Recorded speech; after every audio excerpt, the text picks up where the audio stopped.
मैं डॉक्टर अजीत कुमार, निदेशक सीआरसी अहमदाबाद। आज का जो दिन है, हम सीआरसी अहमदाबाद के प्रांगण में जमा हुए हैं, जहां world occupational therapy day celebrate करने के लिए सभी जितने भी हमारे ऑक्यूपेशनल थेरेपिस्ट हैं यहाँ पे जमा हुए। आप कितने समय से ये जवाबदारी निभा रहे हैं? ये जवाबदारी मैं पिछले 7 सालों से निभा रहा हूँ। मैं कैसा लग रहा है आपको यहाँ पे? अच्छा लग रहा है। हमें जो दायित्व मिला है उसका मैं पूरी अपनी शक्ति से इसको पूरा करने की मैं कोशिश कर रहा हूँ, और ख़ासकर दिव्यांगों के जीवन में उनका जीवन सुगम हो, उनके जीवन में प्रगति हो, इसके लिए मैं लगातार प्रयास कर रहा हूँ।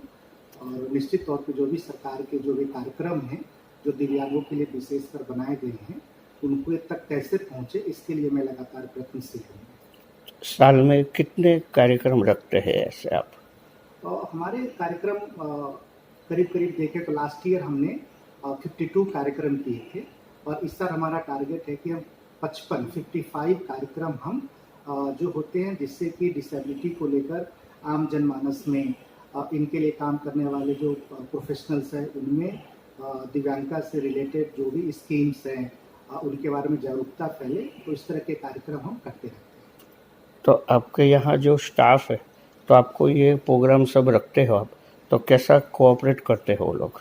स्टाफ हमारे सभी प्रोफेशनल्स हैं, वो इस तरह के कार्यक्रम के महत्व को समझते हैं और बहुत उत्साह के साथ ऐसे कार्यक्रम में वो अपना योगदान देते हैं।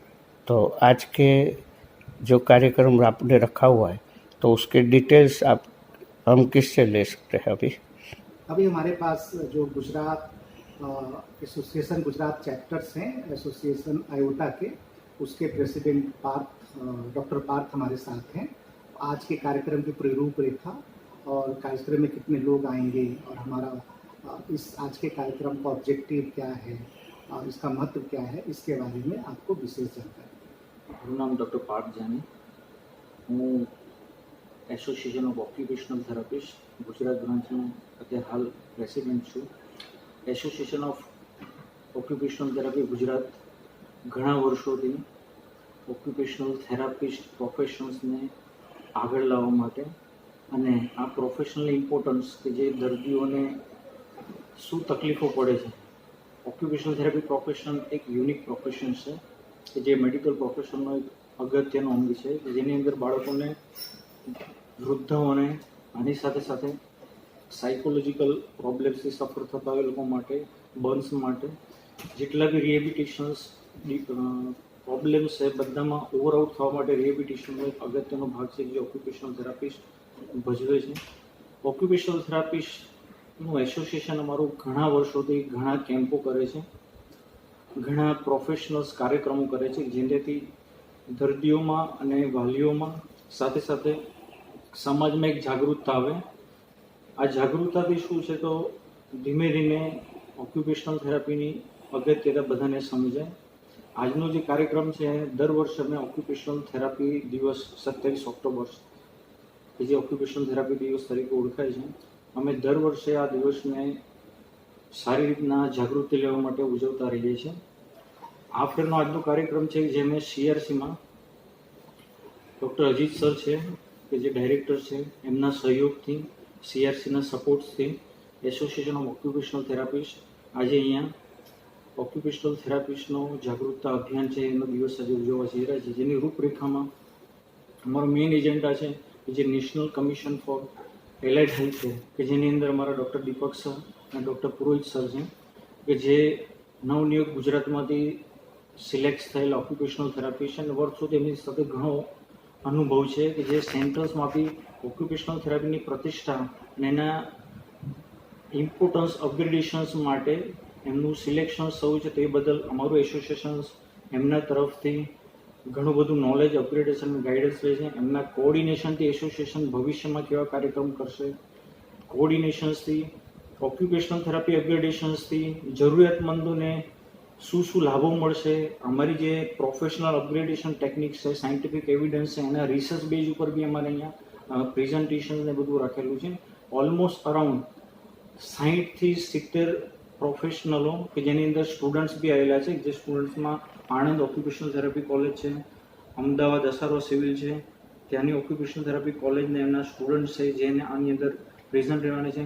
આની સાથે લગભગ 30 થી 35 ઓક્યુપેશનલ થેરાપી પ્રોફેશનલ્સ છે કે જે અહીંયા પ્રેઝન્ટ રહેવાના છે, જે સિનિયર્સ છે, કે જેમાં પ્રાઇવેટ પ્રેક્ટિશનર બી છે, એનજીઓઝમાં બી કામ કરતા બી છે અને ગવર્મેન્ટમાં બી કામ કરતા છે. તો ઓવરઓલ આજની રૂપરેખા એવી છે કે આ સીઆરસી આટલા વર્ષોથી બહુ સારા કામ કરે છે અને એમાં બી occupational therapy department also working on that.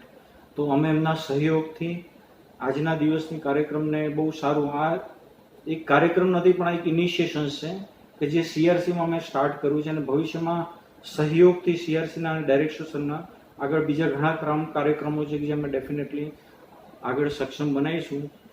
અમારા profession we are all real professions અને અમારું એક જ એમ છે કે ભાઈ દર્દીને બને એટલું સંપૂર્ણ ઇન્ડિપેન્ડન્ટ બનાવીએ, સ્વનિર્ભર બનાવીએ. એમાં એના એક્સરસાઇઝ પ્રોટોકોલ્સ છે, એની એડીએલ સ્કિલ્સ છે, એની સાથે સાથે ફેમિલી મેનેજમેન્ટ છે, એની સાથે સાથે સરકારી યોજનાઓ છે, એના લાભો છે, એના વિશે બી અમે જાગૃતતા આપીએ છીએ. આની સાથે સાથે એર્ગોનોમિક મોડિફિકેશન્સ, એમને જરૂર પડે તો એમને એડેપ્ટેશન્સની જરૂર પડે તો બી અમારા એક્સપર્ટ્સ છે જે અમને ગાઈડ્સ કરે છે. તો અમારું એસોસિએશન્સ નિસ્વાર્થે વિનામૂલ્યે કોઈ બી દર્દીને, નાનું બાળક હોય, ઘરડું હોય, બંસમાં થઈ ગયું છે, ફિઝિકલી હેન્ડીકેપ થઈ ગયું છે, કોઈને બી જો અમારો પ્રોફેશન રિલેટેડ જો ઇન્ડિપેન્ડન્સ થવા માટે મેં જેટલી બી ઇન્ડિપેન્ડન્સ સાયન્ટિફિક એપ્રોચ પ્રોવાઈડ કરે જેથી મેક્સિમમ બને એટલું ઇન્ડિપેન્ડન્સ થઈ શકે છે. આગામી ફર્ધર જે ડિટેલ પ્રોગ્રામની રૂપરેખા છે જેની અંદર national commission four allied healthcare, જેમાં સિલેક્ટ થયેલા ડૉક્ટર દીપક સર અને ડૉક્ટર પુરોહિત સર છે, એ તમને થોડીક બ્રીફ इंट्रोडक्शंस आपसे एना विषय. धन्यवाद. मेरा नाम डॉक्टर दीपक गंजीवाले है और मैं एज ए ऑक्यूपेशनल थेरेपिस्ट काम करता हूँ. अभी right now I am working in Karamsad medical college जो आनंद में है और मेरे साथ जो सर बैठे हैं डॉक्टर पुरुषोत्तम पुरोहित सर हैं, मेरे सीनियर सर हैं. ये सिविल हॉस्पिटल से पहले ऑक्यूपेशनल थेरेपिस्ट थे, अभी सर रिटायर हो चुके हैं वहाँ से. हम दोनों ही यहाँ पर जो आए हैं वो हमें बतलाने के लिए आए हैं कि जो नेशनल कमीशन अभी बना है हमारा, जिसको हम NCHPF बोलते हैं, जिस तरह की national commission of allied and health care profession, उसकी एक एक्ट बनी है.